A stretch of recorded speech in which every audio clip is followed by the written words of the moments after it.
ছাত্র সংগঠন বাংলাদেশ জাতীয়তাবাদী ছাত্র দলের আনুষ্ঠানিক অভিষেক এবং যিনি আসন অলঙ্কৃত করবেন ব্রাহ্মণবাড়িয়ার মাটি ও মানুষের নেতা বুয়েটের হল সংসদের সাবেক জিএস সাবেক ভিপি বাংলাদেশ বিষয় সম্পাদক বাংলাদেশ জাতীয়তাবাদী দল ব্রাহ্মণবাড়িয়া জেলা শাখার বিপ্লবী সমাজ। আমরা সকলকে একটা জোরে করতালি দেওয়ার জন্য অনুরোধ করছি। জোরে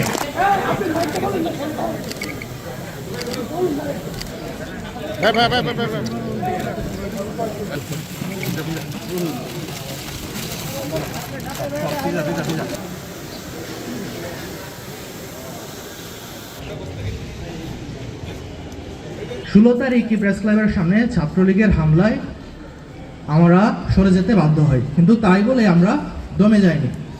17 তারিখ মহান মুক্তিযুদ্ধের সকল শহীদ এবং বিশেষ করে করব, এরপরে মাননীয় প্রধান অতিথি তার মূল্যবান বক্তব্য দিয়ে আজকের অনুষ্ঠানে সমাপ্তি।